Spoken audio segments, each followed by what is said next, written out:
Right. நம்ம சேனலில் இந்த வீடியோ சீரிஸ் ஃபுல்லாக வந்து கடந்த 5 வருடம் வந்து எப்படி எஸ்ஏ வினாக்கள் அதாவது கட்டுரை வினாக்கள் வந்திருக்கட்டும் அதுக்குரிய விளக்கங்களையும் பார்த்து போகப்படும் ஒவ்வொரு யூனிட் வைஸாக. ஆகவே அதாவது இப்போ நம்ம கல்குலேஷன் எடுத்துக்கோனா யூனிட் 3ல வந்து கடந்த 5 வருடம் வந்திருக்கிற எஸ்ஏ வினாக்களை முடிச்சுட்டு அதுக்கு பிறகு யூனிட் 4ல வந்து என்ன கேசஸில் கடந்த 5 வருடம் எப்படி எஸ்ஏ வினாக்கள் வந்திருக்குன்னு பார்த்து அப்படியே நம்ம ஒவ்வொரு யூனிட் வைஸாக வந்து எஸ்ஏ கேள்விகள் எப்படி வந்திருக்குது என்றும் அதுக்குரிய தியரியோடு சேர்ந்த மாதிரி விளக்கத்தையும் பார்த்து போக போகிறோம். ஆகவே நம்ம பெஸ்ட்டாக வந்து என்ன 2025ஆம் ஆண்டு வந்த கல்குலேஷன் கேள்வியில் தொடங்குவோம். கல்குலேஷன் கேள்வி எடுத்துக்கொண்டமாக இருந்தால் எப்படி என்றால் எப்பயும் வந்து என்ன இன்னோகானிக் கேள்வி அதாவது இன்னோகானிக் கேள்வி ஒன்று ஏ பாட்டு இனங்காணல் ஒன்று ஏ பாட்டிலையும் பி பாட்டில் வந்து கல்குலேஷன் வரப்போகுது. அதாவது கல்குலேஷனுக்கு ஃபுல்லாக ஒரு 75 மார்க்ஸ் 75 மார்க்ஸ் ஒன்று வரப்போகுது. சிலாக்கள் வந்து என்ன கல்குலேஷன் வந்து கஷ்டம்ன்றதால இந்த இன்னுவானிக்கு வந்து இனங்காண தெரிஞ்சாலும் அந்த எஸ்ஏ வந்து செய்யறதுக்கு யோசிக்கிறாங்க. சரியானே? ஆனால் கல்குலேஷன்ல வந்து நம்ம இந்த எஸ்ஏ வாய்ச்சி பார்த்தோம் என்னடா பெரிய எஸ்ஏ வந்து யோசிக்க வேண்டிய அவசியம் இல்லை. ஏனென்றால் இதுல வார்த்தைகள்ல விளையாடி வச்சிருப்பாங்களே தவிர உள்ளுக்குள்ளே இருக்கிற விளக்கம் சிறிது. சரியானே? வார்த்தைகளை விளையாடி வச்சிருப்பாங்களே தவிர உள்ளுக்குள்ளே இருக்கிற விளக்கம் வந்து கொஞ்சம் தான் இருக்குது. சரி, நம்ம இதை எப்படி நம்ம இப்போ செய்யலாமான்னு பார்த்து கொண்டு போவோம். முதலாவது நம்ம 2025ஆம் ஆண்டு வந்த 9 கேள்வியில் பி பாட் கேள்வியை வாய்ச்சி பார்த்தமாக இருந்தால் ஏதோ கனமாக வாய்ச்சி கொண்டு போகிறாங்க, எழுதி கொண்டு போகிறாங்க. சிதறைட்டு எனும் கணிப்பொருளில் முக்கியமாக FeCO3 உள்ளது. அதுக்கு பிறகு சுண்ணாம்பு கல்லில் உள்ள கல்சியம் கார்பனேட்டில் அடங்கும் கல்சியம் அயன்கள் கல்சியம் 2+, அதாவது என்ன கல்சியம் அயன்கள் கல்சியம் 2+ன்னு சொல்லிட்டு நெடுங்காலமாக ஃபெரஸ் அயன்கள் அதாவது Fe2+, ஆனால் இடம்பெயர்க்கப்படும் போது சிதறைட்டு என்ற கணிப்பொருள் உண்டாகலாம். ஓகே, ஆகவே சிதறைட்டில் உள்ள FeCO3 ஆனது CaCO3 கலந்து காணப்படுகிறது. இதற்கு மேலதிகமாக சிதறைட்டில் சிலிக்கா போன்ற மாசுக்களும் சிறிதளவில் இருக்கின்றன. சரி, இப்ப இந்த முதலாவது இந்த பந்தியில அவங்க முற்றாக அவங்க சொல்லிக்கிற விஷயம் என்னென்று பார்த்தமாக இருந்தால் சிதறைட்டு ஒன்றொராள் இருக்காரு. சிதறைட்டு ஒன்றால் இருக்காரு. ரைட். அவரில் வந்து FeCO3 இருக்குது. அதோட சேர்ந்து CaCO3 இருக்குது. அதற்கு மேலதிகமாக சிலிக்கா போன்ற மாசுக்களும் இருக்குது. அப்ப இந்த இந்த முதலாவது பந்தி முற்றாக அவங்க சொல்லிக்கிற விஷயம் என்ன? சிதறைட்டு ஒன்ற ஒரு ஆள் FeCO3 CaCO3 அதே போல சில மாசுக்களும் இருக்கின்றன. இந்த ஒரு அதாவது இந்த கணிப்பொருள் இந்த 3 பேர் இருக்காங்க என்றதை சொல்றதுக்கு தான் இவ்வளவு பெரிய வசன விடையில எப்படி உருவாகுது, அது நடக்குது, இதெல்லாம் நமக்கு தேவையில்லாத ஒன்று. ஓகே, தொடர்ச்சியாக வாய்ச்சி போவோம். சரி, இத்தகைய ஒரு சிதறைட்டு மாதிரியின் 8.5 கிராம் ஆனது ஒரு மாறா துணிவு பெறும்படும் வரைக்கும் ஆக்சிஜன் இல்லாத நிலைமைகளில் 900 பாகசியில் வெப்ப பிரிகை அடைய செய்யப்பட்டது. அதன்போது எஞ்சியிருந்த மாதிரியின் துணிவு 5.2 கிராம் ஆகும். வெப்ப பிரிகையின் போது கல்சியம் கார்பனேட் ஆனது கல்சியம் ஆக்சைட்டாகவும் இரும்பு கார்பனேட் ஆனது இரும்பு ஆக்சைட்டாகவும் மாற்றப்படுகின்றன. ஆக்சிஜன் இல்லாத நிலைமையில 900 பாகசியில் ஹீட் பண்றாங்க. ஹீட் பண்ண கொலை என்ன 8.5 கிராம் மாதிரியானது நமக்கு கையில 5.2 கிராம் மீஞ்சது. ஓகே, இப்போ நம்ம அதுக்காக பார்ப்போம். என்ன சொல்றாங்க? சிதறைட்டில் 3 பேர் இருக்காங்க. யாராரு? சிதறைட் எடுத்துக்கொண்டோம்னால் அவரில் வந்து யாராரு இருக்காங்க? கல்சியம் கார்பனேட், இரும்பு கார்பனேட் மற்றும் மாசுக்கள்.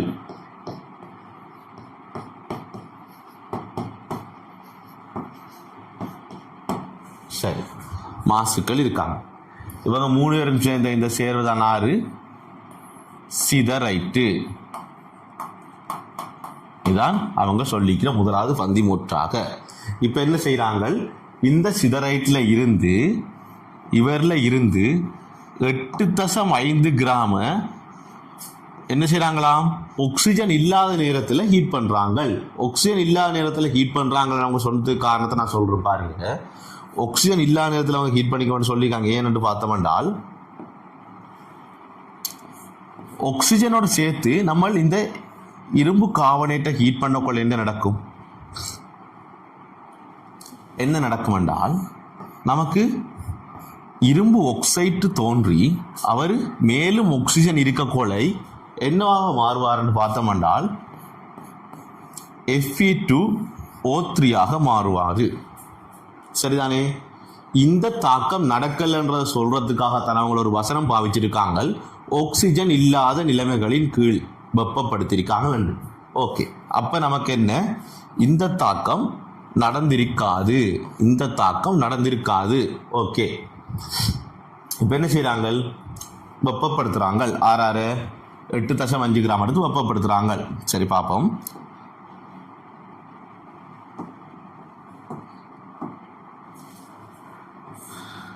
FeCO3 ஹீட் பண்ணி நம்ம என்ன நடக்க போதும் அவங்களே சொல்லியிருக்காங்க, இரும்பு ஆக்சைடு கிடைக்குது. கல்சியம் கார்பனேட் வெப்பப்படுத்தக்கொள்ள கல்சியம் ஆக்சைடு கிடைக்குது. சரி, இதற்கு மேலதிகமாக நம்ம காரு கிடைப்பா? இரண்டுலேயும் நம்ம தெரிந்த கார்பனேட்டுகளின் வெப்ப பிரியை படிச்சிருப்போம். சரி, இரண்டுலேயும் கார்பனீர் ஆக்சைடு வாயு வெளியேறும். இரண்டுலேயும் கார்பனீர் ஆக்சைடு வாயு வெளியேறும். சரியா? இப்போ என்ன நடக்குது, இவங்க 2 பேரும் சேர்ந்து எவ்வளவு வெப்பப்படுத்திக்காங்க? இவங்க 2 பேரும் சேர்ந்து எவ்வளவு 8.5 கிராம்.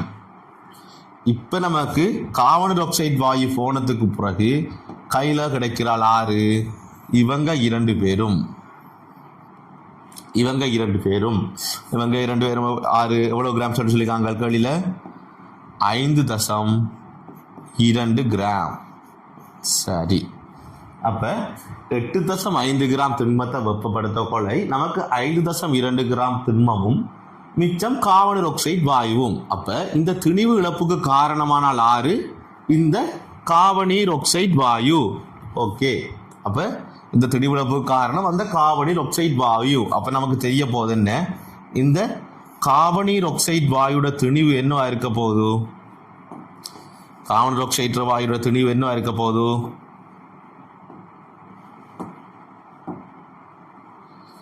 கார்பனீர் ஆக்சைடு வாயுட திணிவு சமன் என்னவா இருக்க போகுது? 8.5 கிராம் வெப்பப்படுத்தினோம்,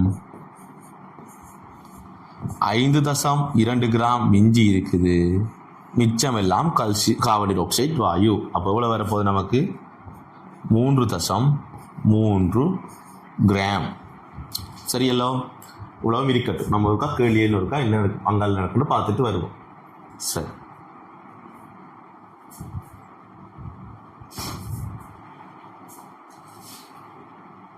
சரி, இப்போ என்ன சொல்றாங்க, மேற்குறித்த சிதறைட்டு மாதிரியின் வேறொரு 1.7 கிராம் மாதிரியானது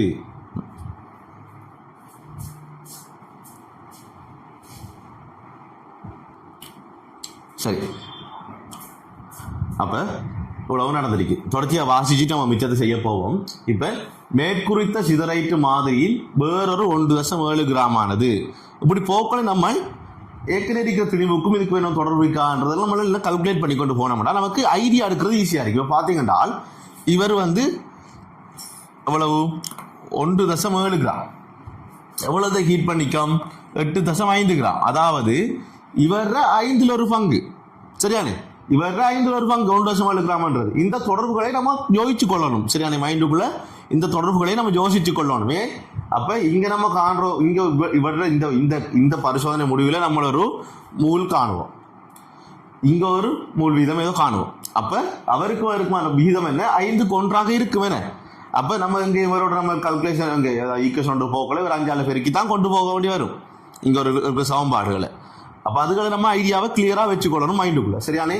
இப்ப மேற்குறித்த சிதறைட்டு மாதிரியில் 1.7 கிராம் ஆனது மிகையான ஐதான H2SO4 அமிலத்தில் கரைக்கப்பட்டு வடிகட்டப்பட்டு கிடைக்கும் கரைசல் காய்ச்சி வடித்த நீருடன் 100 சென்டிமீட்டர் கனத்திற்கு ஐதாக்கப்பட்டு இதன் போது கிடைக்கும் கரைசலின் 25 சென்டிமீட்டர் கனம் ஆனது 0.04 மூல் டெசிமீட்டர் -3 KMnO4 கரைசலுடன் நியமிப்பு செய்யப்பட்ட போது முடிவு புள்ளியில் KMnO4வின் வாசிப்பு 12.5 சென்டிமீட்டர் கனமாக இருந்தது. சரி, இப்போ என்ன செய்யறாங்க? இந்த 1.7 கிராம் எடுக்கிறாங்க. இந்த 1.7 கிராம் எடுக்கிறாங்க. எடுத்துட்டு என்ன செய்யறாங்களாம்? இந்த 1.7 கிராம் எடுத்து ஐதான H2SO4ல கரைக்கிறாங்க. ஐதான H2SO4ல கரைக்கிறாங்க. கரைச்சாங்கன்னா என்ன நடக்குதாம்? கரைச்சாங்கண்டா ஐதான H2SO4ல கரைக்கிறாங்க. சரி, கரைச்சோம்னா என்ன நடக்க போகுது? நம்ம கரைச்சதுக்கு பிறகு அதில் இருக்கிற எல்லாமே வந்து நமக்கு Fe2+ அயன்களாகவும் Fe2+ அயன்களாகவும் Ca2+ அயன்கள் நமக்கு கிடைக்க போகுது. ஓமா இல்லையா? என்ன ஐது அமிலத்தில் கரைச்சா நமக்கு என்ன இருக்க போகுது? கடைசியில் Fe2+ம் Ca2+ இருக்க போகுது. இப்போ என்ன சொல்றாங்க? KMnO கொண்டு, அதாவது அமில KMnO கொண்டு அவர் நியமிக்கிறாங்க. நியமிக்கக்குள்ள நமக்கு என்ன கிடைக்கும்? யோசிச்சு பாருங்க. எப்பயுமே வந்து இந்த கல்குலேஷன் எஸ்ஐல வந்து கடைசியில் ஒரு நியமிப்பு இருக்கும். அந்த நியமிப்பு எதுக்கு நடக்குன்னு நம்ம யோசிச்சோம்னாலே நம்ம ஐடியாவை கிளியரா எடுத்துக்கொள்ளலாம். சரி, இப்போ இங்க என்ன நடக்குது? இவர் ஒரு வலிமையான ஒரு ஒட்சியேற்றும் கருவி. அப்ப அவர் என்ன செய்ய போறாரு? இந்த Fe2+ Fe3+ ஆக ஒட்சியேற்றுவாரு. ஓமா இல்லையா? இதுல நமக்கு என்ன கல்குலேஷன்ல சும்மா சமப்படுத்துறதுக்கு சும்மா ஒரே பாவிக்கிற சமன்பாடு இல்லைன்னு. Fe2+ Fe3+ ஆகிறது பிளஸ் ஒரு இலத்திரன் MnO4- அங்கால Mn2+, 4 நீர், திரும்ப எங்கால 8H+, திரும்ப 5 இலத்திரன். இதெல்லாம் நம்ம என்ன சும்மா கல்குலேஷன்ல தாக்கம் சமப்படுத்துறதுக்கு அடிக்கடி பயன்படுத்தி கொண்டிருக்கிற தாக்கங்கள் என்ன சும்மா அந்த பிராக்டிஸ்க்கே நம்ம நிறைய அதில் பாவிச்சிருப்போம். ஓகே, இவ்வளவுதான் நடக்குது. இப்போ என்ன சொல்றாங்க? சிதறைட்டு மாதிரியில் உள்ள Fe, Ca, அதாவது இரும்பு, கால்சியம் ஆகியவற்றை தவிர்ந்த ஏனைய உலோகங்களின் அளவுகள் புறக்கணிக்கத்தக்கதென கொள்க. இந்த வசனத்தை நோட் பண்ணி கொள்ளுங்க. என்னது? இதுல வந்து வேற ஒரு உலோகங்களும் இல்லை. ஆகவே இந்த தாக்கம், இந்த ஒட்சியேற்றம் எல்லாமே இவருக்கு தான் நடக்க போகுது. சரிதானே? அப்ப நம்ம கூட குழம்ப வேண்டிய அவசியமும் இல்லை. கிளியரா சொல்லியிருக்காங்க. FeCO3, CaCO3, சிலிக்கா போன்ற மாசுக்கள் தான் இருக்குது. அதுக்கு பிறகு ஹீட் பண்ணினால் என்ன நடக்குது? அவங்க என்ன ஒட்சியன் இல்லாத நிலைமையில் சொல்லியும் அவங்களே சொல்லியிருக்காங்க. கல்சியம் கார்பனேட் CaO ஆக போகுது. அதுக்கு பிறகு இரும்பு கார்பனேட் FeO ஆக மாறுது. Fe2O3 உருவாகல. அதெல்லாம் நம்ம யோசிக்கவே தேவையில்லை. அவையில வசனத்தில் சொல்லிட்டாங்க. சரி, இப்போ என்ன கேட்டிருக்காங்க? சிதறைட்டு மாதிரியில் உள்ள கல்சியம் கார்பனேட்டின் தெளிவு சதவீதத்தை கணிக்க. சரி, அப்ப நம்ம போவோம். கேள்வி என்ன கண்டு பார்ப்போம்.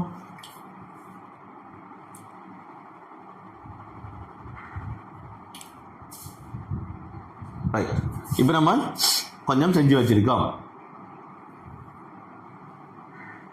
சரி, செஞ்சு வச்சிருக்கோம்.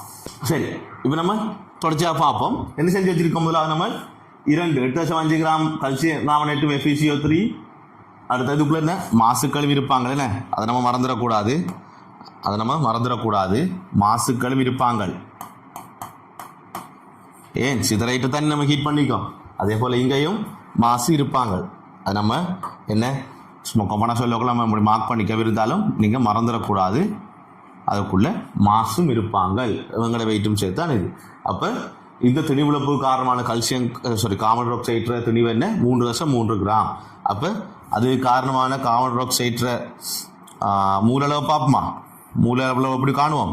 மூல் சமன் என்ன? சார்மூல கொடுத்தினாலும் பிரிக்கணும் வேணும். அவர்கிட்ட திணிவு அவர் சார்மூல கொடுத்து திணிவு எவ்வளவு? 3.3 கிராம் என்றால் சார்மூல கொடுத்து திணிவு 44 கிராம் மூல் -1. சரி, சமன் நமக்கு என்ன வர போதும்? என்னன்ற போதும் பிரிச்சவன் நமக்கு என்னன்ற போதும் 0.075 மூல். சரியானே? இதான் கார்பன் டை ஆக்சைடு துணிவு. இப்போ நம்ம இந்த 8.5 கிராமில் இருந்த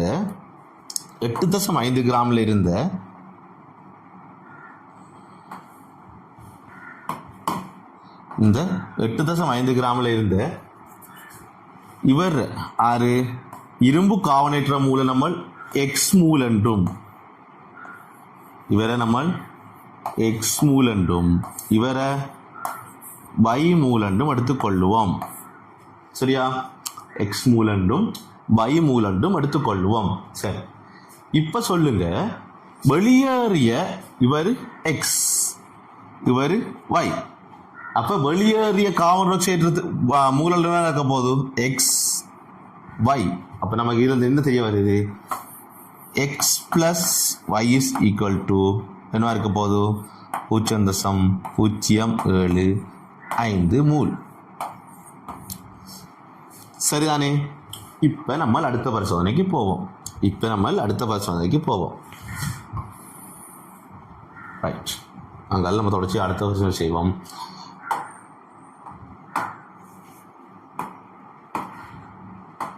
சரி, என்ன சொல்லிக்காங்க?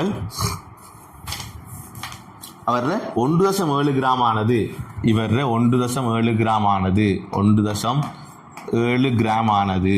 1.7 கிராமில் எவ்வளவு இருப்பாங்க? 8.5 கிராமில் எக்ஸும் பையுமாக இருந்தால் 1.7 கிராமில் என்ன? FeCO3 வந்து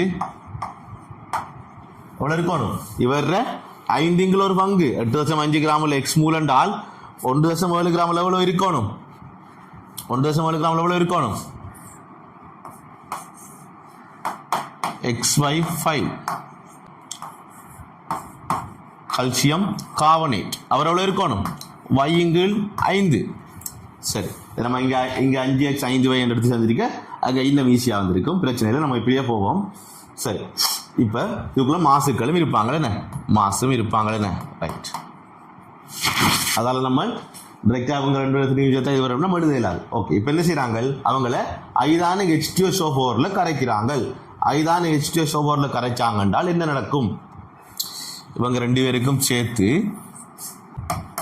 H2SO4 கரைச்சாங்க என்றால் நமக்கு என்ன கிடைக்கும்? X/5 மூல் Fe2+ கரைசலும் Y/5 மூல் Ca2+ கரைசலும் கிடைக்கும். சரி, இப்போ என்ன செய்கிறாங்க? KMNO கொண்டு இவங்க என்ன செய்கிறாங்க? நியமிப்பு நம்ம பார்ப்போம் என்ன நடக்குதுண்டு. சரி, இப்போ என்ன செய்கிறாங்க? KMNO கொண்டு நியமிச்சாங்கன்னா என்ன நடக்கும்? தாக்கம் என்னவா இருக்க போகுது? இந்த Fe2+ ஆனது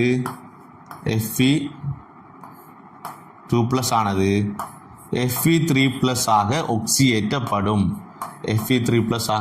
ஒக்சியேற்றப்படும். நம்ம சமப்படுத்துறதுக்கு ஒரு இலத்திரன் போடுவோம். அடுத்தது என்ன நடக்க போகுது? MnO4- என்னவா போவாரு? தாழ்த்தப்பட்டு Mn2+ ஆக போவாரு. சமப்படுத்துறதுக்கு என்ன செய்வோம்? ஆக்சிஜன் சமப்படுத்துற நீர், அது பிறகு H+ அமிலோடம் இலத்திரன் சமப்படுத்த போனால் இந்த பக்கமா +7 அங்கே +2, ஸோ 5 இலத்திரன். அப்போ இவங்க 2 பேருக்கு நிகரமாகிறதுக்கு என்ன செய்யணும்? இவரை தர 5 பெருக்கி கூட்ட வேண்டி வருமே. கூட்டின உடனே என்ன நடக்க போதும்? 5 Fe2+ MnO4- ஆக 8 H+. So 5 Fe3+. சரியானே?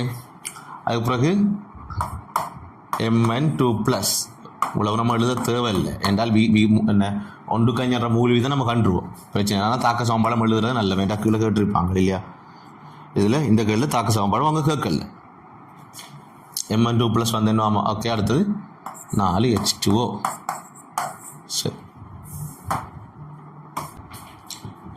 சரி, இப்போ இதில் நமக்கு என்ன தெரிய வருது?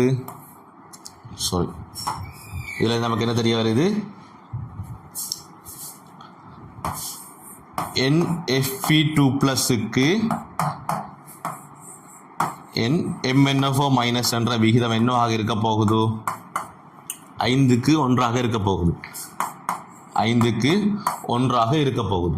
சரி, இப்போ நமக்கு என்ன தந்திருக்காங்க? தரவுல வந்து தேவைப்பட்ட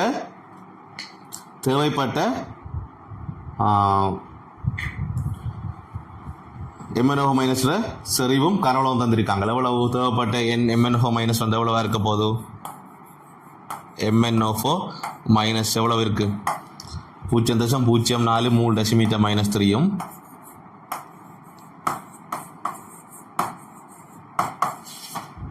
12.5 சென்டிமீட்டர் கனமும். அப்போ 12.5 தர 10^3 பெருக்கினோட நமக்கு என்ன வரும் 4 வரைக்கும்டா 25 50. ஸோ என்னன்ற போது 50 தர 10^5 போது. ஸோ 5 தர 10^4 3. சரி, அப்போ இதில் நம்ம என்ன காணலாம் இரும்புட அளவை காணலாம். எவ்வளவு இவர் 5 என்றால் அவர் என்ன இருக்கணும் அவர் 5 மடங்கு. ஸோ 25 தர 10^4 மூல்.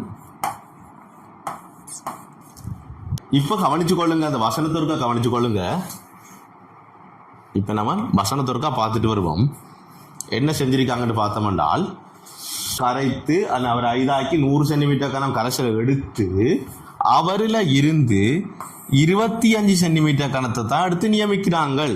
அதாவது 1.7 கிராமில் இருக்கிற Fe2+ கால் பங்கு 1/4 பங்கைத்தான் எடுத்து நியமிக்கிறாங்கள். சரி, அப்போ நம்ம இப்போ போவோம். அப்போ நமக்கு இப்போ என்ன தெரிய போகுது? சரி, இப்போ நமக்கு என்ன தெரியும்? இதில் இருக்கிற Fe2+ அளவு தெரியும். இவர் எங்கே இருக்கிறவர்? இவர் 25 சென்டிமீட்டர் கணத்தில் இருக்கிறார். 25 சென்டிமீட்டர் கணத்தில். சரியானே? 25 சென்டிமீட்டர் கணத்தில். ஓகே, அப்போ நம்ம காண வேண்டியது 100 சென்டிமீட்டர் கணத்தில் எவ்வளோ இருந்தான்னு பார்த்தோம்னா தான் நம்ம 17.5 கிராமில் 1.7 கிராமில் எவ்வளோ இருந்துட்டு பார்க்கலாம். ஓகே, அப்போ 100 சென்டிமீட்டர் கணத்தில்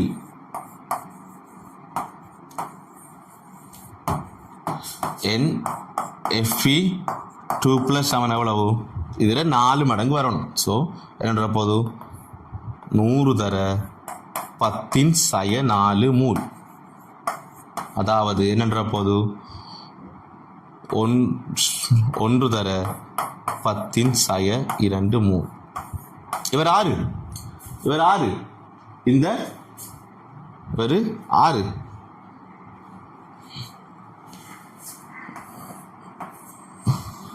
இவர் இந்த x∠5 5க்கு சமனாக பாருங்க. ஒரு சமன் என்னது x∠5. சரியா? அப்போ நமக்கு x சமன் என்ன வர போதும் 5 தர 10^2 மூல்.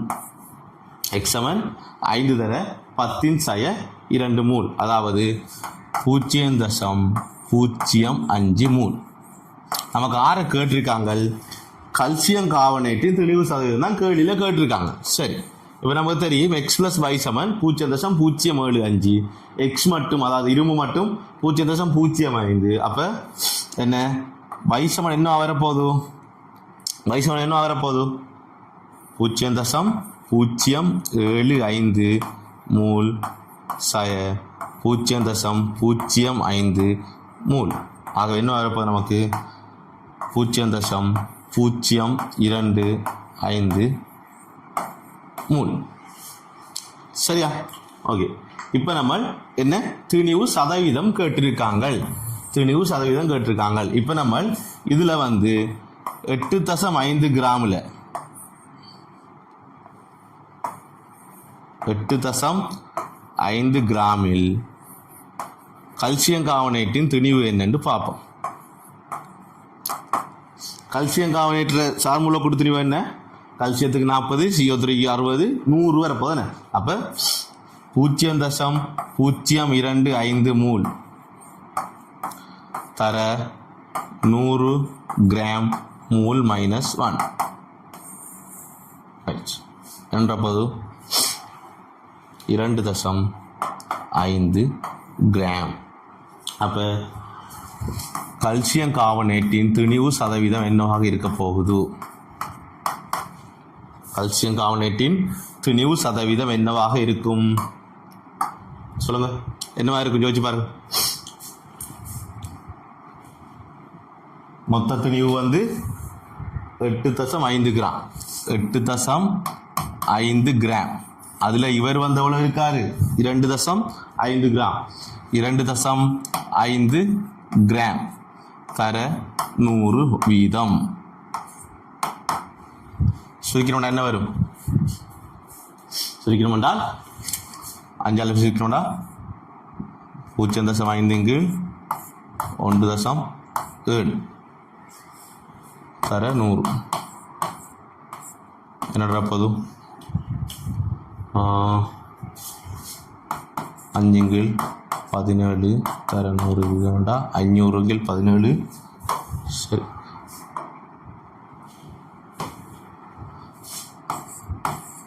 500/17 வீதம் வரப்போது எத்தனை 2 34 16 16 எத்தனை 160 எத்தனை இருக்கும் 9 இருக்கும். பசத்து போட்டோம் என்றால் 160 என்றால் எத்தனை வரும்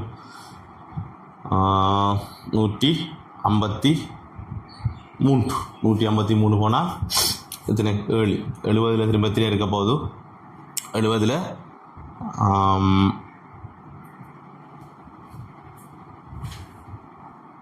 2 வரும் 2 போனால் எத்தனை 4 70 4 68 போனால் 2 மிச்சம் 29.41% வரப்போகுது. அரை கல்சியம் கார்பனேட்டின் திணிவு சதவீதம்.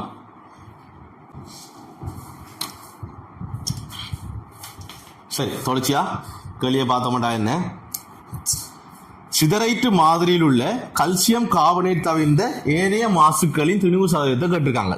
சிதரைட்டு மாதிரியில் உள்ள கல்சியம் கார்பனேட்டு தவிர்ந்த ஏனைய மாசுக்களின் திணிவு சதவீதம் கேட்டிருக்காங்க. கல்சியம் கார்பனேட்டில் உள்ள சிதரைட்டில் உள்ள கல்சியம் கார்பனேட்டு தவிர்ந்த ஏனைய மாசுக்களின் சதவீதத்தை கேட்டிருக்காங்க. அப்போ 6 வருவா யோசிச்சு பாருங்க 6 வரலாம். நீங்கள் மேலே பார்த்தீங்கன்றால் மேலே அவங்க தந்த தரவில் பார்த்தீங்கன்னா என்ன சிதரைட்டியனும் கணிப்பொருளில் FeCO3 உள்ளது. அப்போ பிரதானமான நினைக்கிறாள் 6 இரும்பு கார்பனேட். அப்போ இரும்பு கார்பனேட்டை தவிர மித்த எல்லாருமே மாசு. அப்போ இவங்க கேட்டிருக்காங்க 6 கேட்டிருக்காங்க கல்சியம் கார்பனேட்டு தவிர்ந்த மாசுக்கள் என்றால் இங்க மென்ஷன் பண்ணிக்காங்க பாருங்க சிலிக்கா போன்ற மாசுக்கள் சிறிதளவில் இருக்கின்றன அவங்கள தான் கேட்டிருக்காங்க. கல்சியம் கார்பனேட் ஒரு மாசு அதை தள்ளி சிலிக்கா போன்ற மாசுக்கள் ஒரு மாசு.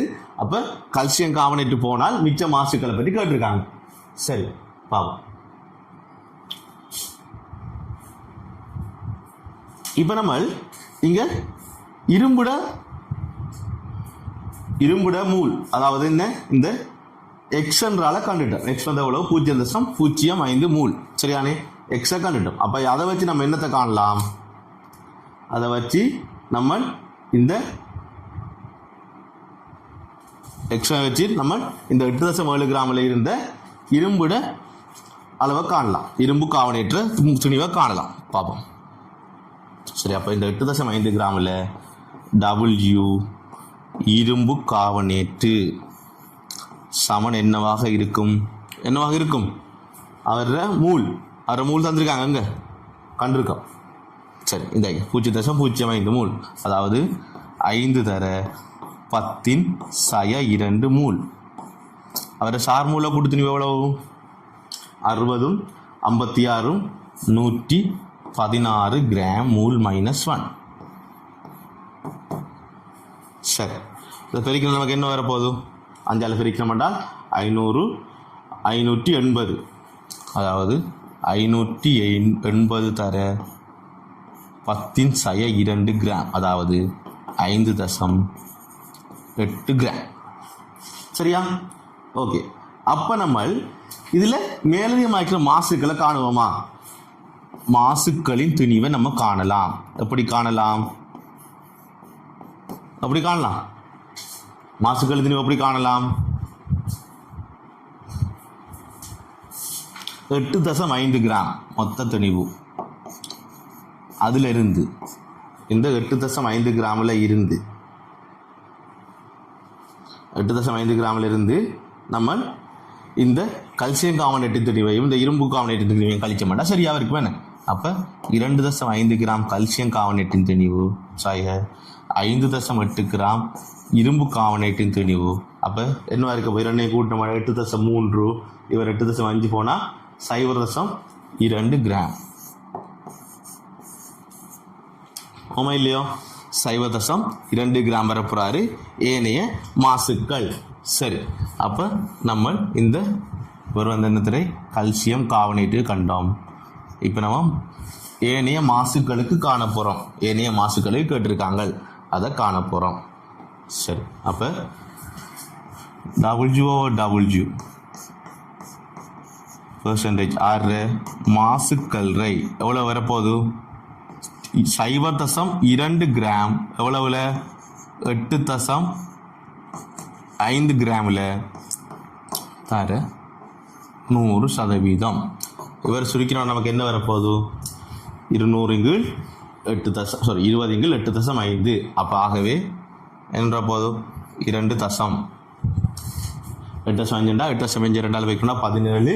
அப்போ 20 17 போனால் 3 மிச்சம் 3 30 எத்தனை இருக்க போகுது 8.5 3 பாருங்க 3 8.5 3 25.5 30 25.5 போனால் 4.5 4.5 என்றால் அவரில் 45 எத்தனை இருப்பார் 5 இருப்பார். இவ்வளவும் போதும் நமக்கு கிட்டத்தட்ட 5 இருப்பார். சரியா, சுருக்கெல்லாம் நமக்கு ஈஸியாக தான் வந்திருக்குது. நீங்கள் வேறையா ரஃப் ஷீட்டில் சுருக்கி பார்த்துக்கொள்ளலாம், பிரச்சனை இல்லை. 2.35%. சரி, இப்போ நம்ம கேள்வியை தொடர்ந்து பார்ப்போம். இன்னொரு கேள்வி வச்சிருக்காங்க கீழே. சிதரைட்டு மாதிரியின் 8.5 கிராம் ஆனது ஆக்சிஜனின் முன்னிலையில் வெப்ப பிரிகை அடையும் போது FeCO3 பிரிகை அடைந்து Fe2O3 Fe3O4 ஆகியவற்றின் மூல விகிதம் 1:1 ஆகுமாறு அதேவேளை கல்சியம் கார்பனேட் ஆனது கல்சியம் ஆக்சைடாக பிரிகை அடைகின்றது. இவ்வெப்ப பிரிகைக்கு பின்னர் எஞ்சி இருக்கும் மீதியின் திணிவை கேட்டிருக்காங்க. அதாவது 8.5 கிராமையும் ஆக்சிஜன் முன்னிலை வெப்பப்படுத்துறாங்க. நம்ம முதல் கழிச்ச மாதிரி ஆக்சிஜன் முன்னிலை வெப்பப்படுத்த நடக்கும். Fe2O3 தோன்றும். Fe3O4 என்ன ஒரு கலப்பு ஆக்சைடு. Fe3O4 எடுத்துக்கொண்ட அவர் ஒரு கலப்பு ஆக்சைடு. என்ன Fe3O4 ஒரு கலப்பு ஆக்சைடு. என்னென்ன இருப்பாங்க Fe3O4ல ஆறு இருப்பாங்க Fe2O3யும் FeO சேர்ந்த ஒரு கலப்பு ஆக்சைடு தான் ஆறு Fe3O4. சரி, இவங்க 2 பேரும் மூல் வீதம் 1:1 ஆகுமாறு பிரிகை அடைகிறாங்களாம். கல்சியம் கார்பனேட் கல்சியம் ஆக்சைடாக பிரிகை அடைதான். வெப்ப பிரிகைக்கு பின்னர் எஞ்சி இருக்கும் மீதியும் திணிவை கேட்டிருக்காங்க. ரைட், பாப்போம். உழவு செஞ்ச நமக்கு இது ஒரு பெரிய வேலை இல்லையே. சரி, என்ன 8.5 கிராம் எடுத்துக்கொண்டோம் என்றால் 8.5 கிராமில் எவ்வளவு இரும்பு இருக்குது, இரும்பு கார்பனேட் இருக்குது 5 தடவை அழிபட்டுட்டேனே, பிரச்சனை இல்லை. அழிபட்டுட்டு அவர்த்த இதுக்கு முதல் நீங்கள் பெக் பண்ணி என்ன ரிவைன் பண்ணி நோட் பண்ணி கொள்ளுங்க. எவ்வளவு 0.05 மூல். சரி, அப்போ 0.05 மூல் ஆறு இருக்காரு 8.5 கிராமில் 5 கிராமில் 8.5 கிராமில் என்னது இரும்பு கார்பனேட்டின் மூல் எவ்வளவு 0.05 மூல். ரைட், இவர் எப்படி பிரிகை அடைகிறாரு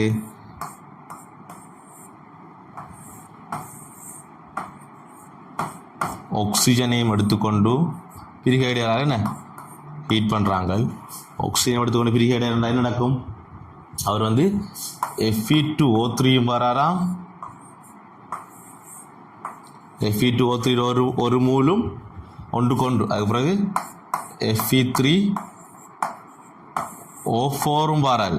Fe2O3 வராரு, Fe2O4 வராரு. அதோட நமக்கு என்ன கார்பன் ஆக்சைடு வாயு கிடைக்கும். ஓகே, அது வளமை தானே கார்பனேட் பிரியோடுக்குள்ளே வராது. அப்போ இது நம்ம சமப்படுத்துக்கு என்ன செய்யணும், இங்கே இரும்பு மட்டும் சமப்படுத்தி செஞ்ச மாட்டாலே போதும். என்ன நடக்க போதும், இவர் 2 இங்கே 3, அப்போ 5 இரும்பு கார்பனேட்டுகள். அப்போ இவர் எவ்வளவு இரும்பு கார்பனேட் வந்து 0.05 மூல். அப்போ இதுலேருந்து உருவாகக்கூடிய Fe2O3 மூலில் என்ன இருக்கும் 5லிருந்து 1 வந்திருப்பார். அப்போ 0.01 மூல். அடுத்தது அவர் Fe3O4 எவ்வளோ இருப்பார் இவருக்கு அவரும் 1 இருப்பார். அப்போ 0.01 மூல். சரியா? ஓகே. இப்போ அடுத்து நம்ம அது காணணும் கல்சியம் கார்பனேட்டை பற்றி சொல்லிக்காங்க. கல்சியம் கார்பனேட் நம்ம ஏற்கனவே கண்டு வச்சிருக்கோம் தானே. கல்சியம் கார்பனேட் வந்து என்ன 0.025 மூல் இருக்குது கல்சியம் கார்பனேட். இவ இப்போ அவரில் இந்த எவ்வளோ கல்சியம் ஆக்சைடு இருந்திருப்பார் அதே எவ்வளோ வந்திருப்பார் 0.025 மூல்.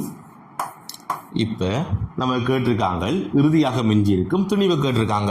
அதானே கேள்வி. அப்போ அந்த துணிவு என்னவாக இருக்கும் என்று பார்த்தோம்னால் இந்த Fe2O3 துணிவு. அப்போ Fe2O3 எவ்வளோ இருக்குது 0.01 மூல். அவர்கிட்ட சார் மூலில் கூட்டு துணிவு. அவர் சார் மூலில் கூட்டு எவ்வளவு Feக்கு 56 தர 2 112 16 தர 3 எவ்வளவு 48. அப்போ 112 48 160 கிராம் மூல் -1. ரைட். அடுத்தது Fe3O4 56 தர 3 பார்த்தோம்னா 168 வரும். என்ன 168 64 O4 64 168 64 எவ்வளோ வரப்போகுது 172 232. அப்போ அவர் வந்து எவ்வளவு 0.01 மூல் தர 232 கிராம் மூல் -1. ரைட். அடுத்ததா இருப்பா கல்சியம் ஆக்சைடு எடுத்துக்கொண்டால் 40 16 56 0.025 மூல். என்ன அப்போ அவர் எவ்வளோ இருப்பார் 0.025 மூல். ரைட்.